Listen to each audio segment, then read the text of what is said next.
a nightmare. Activate.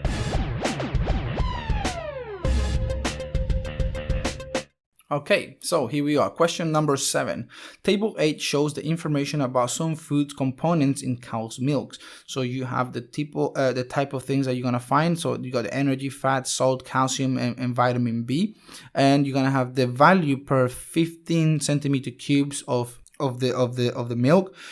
So you have all of those values within 50 centimeter cubes. You're gonna get all of that, and the daily recommended amount, the RDA, is this is how much it is recommended that you have on a daily basis for all of those there. Okay, now your question says, how much more milk would a typical adult have to drink to get the daily recommended amount or allowance for calcium compared with the amount of milk needed to get their daily recommended for vitamin B12. So if you have a certain amount of milk, you're gonna get your 4.5 of vitamin B12, but how much more milk would you have to drink on top to get the recommended amount of calcium? That is what the question is all about, right? So let's start looking into that now. So for for the 500 centimeter cubes of cow's milk that you take in, you're going to divide that by 605, which is the amount of calcium in milligrams that you're going to take in. Okay, now what you're going to do is that you're going to multiply the whole thing by 1000, right? And once you get that result, you should have 826.446281 centimeter cubes. Okay, and that is for the amount of calcium, right? That's the amount of milk that you're gonna have to take in for calcium only. So we go for of milk for calcium, for your calcium. Okay, now we're gonna do the same thing, but this time we're gonna do it for vitamin B12. So you're gonna have your 500 centimeter cubes of B12. Okay, of milk. Then you're going to divide that by 4.5, which is your value in there, and you're gonna times it by 2.4, because 2.4 is the recommended amount. Okay, this one we're multiplying it by 1000 because that's the daily recommended amount, and this one here 2.4 because that's the daily recommended amount. So once you multiply those two, you're going to have 266.67 centimeter cubes. All right, now you have the amount of milk that you're going to need for the vitamin B12. Okay, that is this one here. All right, now all you have to do is take one away from the other, because it's not asking you to give to decimal places or three significant figures or anything like that. You can basically do it yourself. Normally you will leave it. Is it asking you? No, it's not asking you, but you want to take it to the nearest whole number. So once you have done that, you could get either 560. So you can have 560.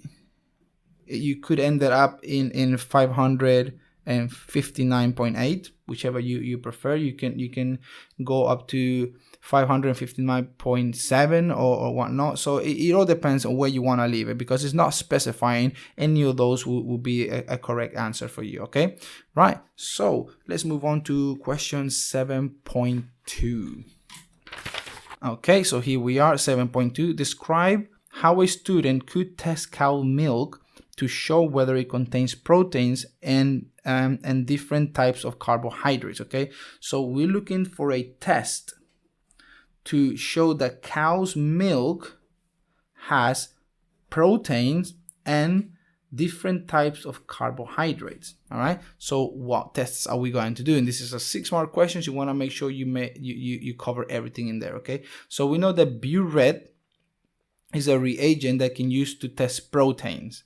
We know the iodine is a test for starch, and Benedict reagent is testing for sugars. All right, so remember that carbohydrates can be complex or they can be simple. The simple ones will be sugars and the complex is going to be the starch, okay? And the proteins is a whole different thing. Now, so first of all, you got burette.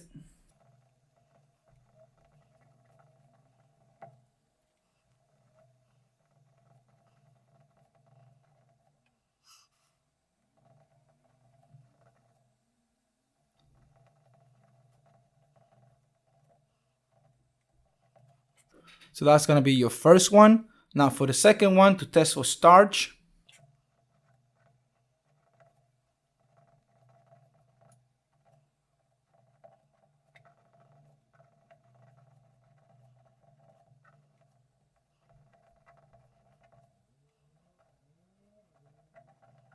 All right, that's going to be your test for starch.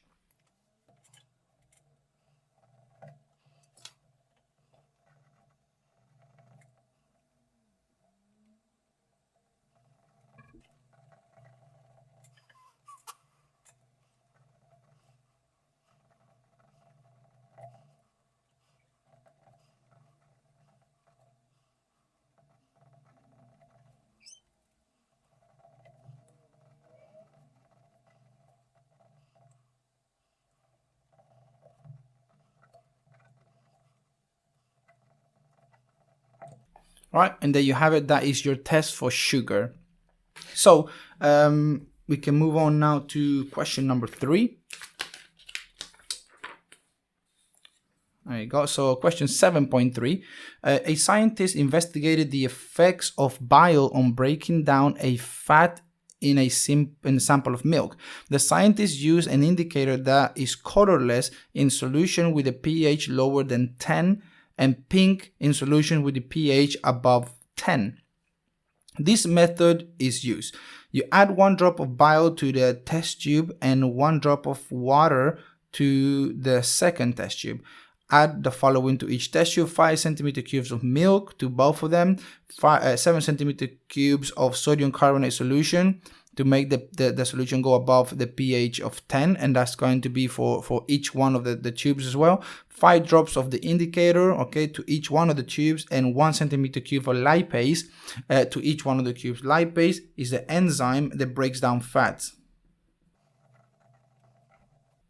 Lipids and fats, we're going to go for lipids. Okay, then it says, time how long it takes for the indicator in the solution to become colorless, which means that when the pH is above 10, all right, it's gonna be pink, and that's why they have increased the sodium carbonate solution to make the pH go above 10, so that the indicator can turn pink. Now it says solution with bile, time for the indicator to become colorless, and that means that the pH went down and therefore is not pink anymore. It took 65 seconds with the solution with bile, and it took 143 for the solution without the bile. So you had a test tube, and then in that test tube you added bile, you added the lipase, and you added milk, and that one took 65 seconds. And in the second test tube you added all of that except the bile, and then it took 143 seconds, okay? And that's the difference between them. Now, explain why the indicator in both tubes became colorless.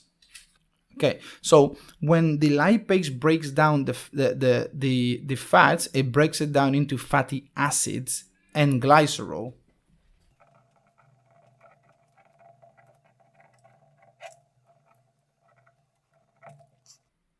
The fatty acids bring down the pH,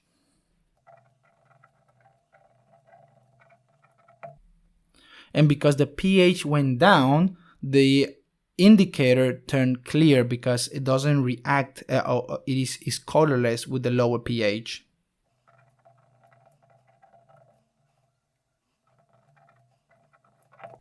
And that's your answer right there, okay?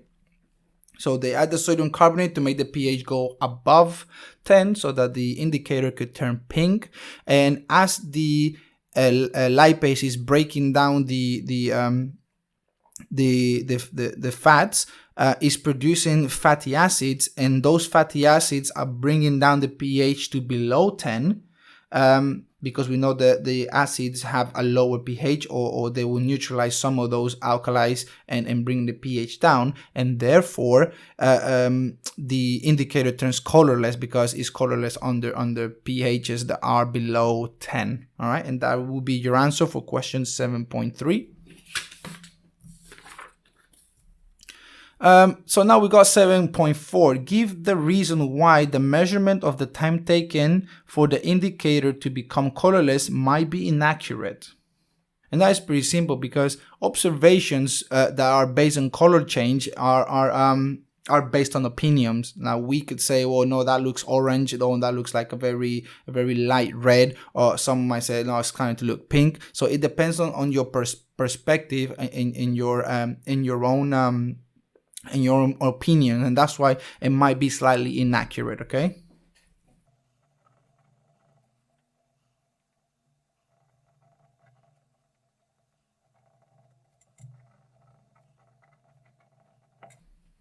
Okay, there we go. That's 1 mark. And question 7.5. Explain the difference in results for the 2 test tubes in table 9. So let's have a look at table 9. We have this one is going to be 65 and that one is 143. So we gotta explain the difference in there. Okay. Now we know that the reason for that is because bile is an emulsifier, which means that it makes the fat into smaller droplets. If they are smaller, there's gonna be a larger surface area, and therefore the enzyme lipase is able to break them down even faster because they are in smaller chunks.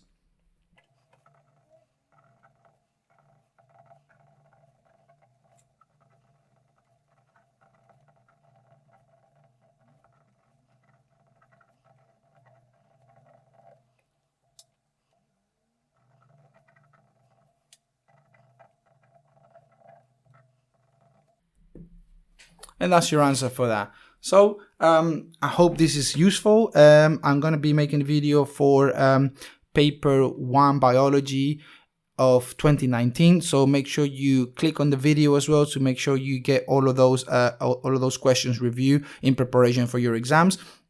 Again, if you find this useful, please like and subscribe so we can get more videos out there, and just to show or to also that I can see that it's actually being helpful, and I can just carry on doing it, right? So thank you for that, and see you next video.